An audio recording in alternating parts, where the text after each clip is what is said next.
নমস্কার বন্ধুরা, আমার শখের হেসেলে তোমাদের স্বাগত জানাই। আশা করি প্রত্যেকেই ভালো আছো। আজকের মেনুতে রয়েছে ধাবা স্টাইলের তড়কা। এই ধাবা স্টাইলের তড়কা বাড়িতে কিভাবে বানাবো তাই নিয়ে আজকের ভিডিওটি তোমাদের সাথে শেয়ার করছি। তার জন্য কিছুটা তড়কার ডাল ভিজিয়ে নিয়েছিলাম। এদিকে প্রেসার কুকারের মধ্যে সেই তড়কার ডালটা দিয়ে এর মধ্যে কিছুটা কুচনো রসুন, পেঁয়াজ আর দুটো কাঁচা লঙ্কা, স্বাদ মতো নুন এবং পরিমাণ মতো হলুদ দিয়ে এটাকে সেদ্ধ করে নিলাম। এদিকে কড়াই বসিয়ে তাতে বেশ খানিকটা সর্ষের তেল দিয়ে এই তেলটা গরম করে নেব। তেলটা গরম হয়ে গেলে এর মধ্যে কুচনো রসুন, তার সাথে কিছুটা কুচনো পেঁয়াজ দিয়ে দেব। দিয়ে এটাকে ভালোভাবে ভেজে নিতে হবে। সম্পূর্ণ ভিডিওটির সাথে থেকো এবং অবশ্যই কমেন্টের মাধ্যমে জানিও রেসিপিটা কেমন হয়েছে। আর যারা এখনও আমার চ্যানেলটি সাবস্ক্রাইব করোনি তারা অবশ্যই সাবস্ক্রাইব করে পাশে থেকো। এদিকে রসুন পেঁয়াজটা ভাজা হয়ে যাওয়ার পর এর সাথে কিছুটা বেটে রাখা আদা আর রসুন অ্যাড করে দিয়েছি। তারপর দিয়ে দিলাম কুচনো টমেটো। একটা গোটা টমেটো দিয়েছি, তোমরা চাইলে হাফ দিতে পারো।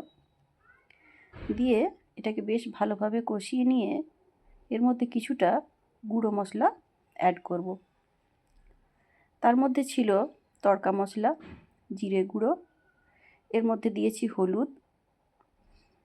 যেহেতু তড়কার ডালটার মধ্যে কিছুটা হলুদ দেওয়াই ছিল তাই এখানে কম করেই হলুদটা দেওয়া হয়েছে। দিয়ে এটাকে বেশ ভালোভাবে কষিয়ে নিয়ে এর মধ্যে কাশ্মীরি লঙ্কার গুঁড়ো দিয়েছি এবং লাল লঙ্কার গুঁড়ো দিয়েছিলাম। তোমরা যে যেরকম ঝাল পছন্দ করো সেরকমভাবেই লঙ্কাটা ইউজ করো। এই মশলাটাকে হালকা জল দিয়ে দেখো বেশ ভালোভাবে কষিয়ে নিয়েছিলাম। এর মধ্যে যখন তেলটা ছেড়ে দিয়েছে তখন আগে থেকে সেদ্ধ করে রাখা তড়কার ডালটা এর মধ্যে অ্যাড করে দিলাম। অ্যাড করে এর মধ্যে কিন্তু আর জল দিইনি।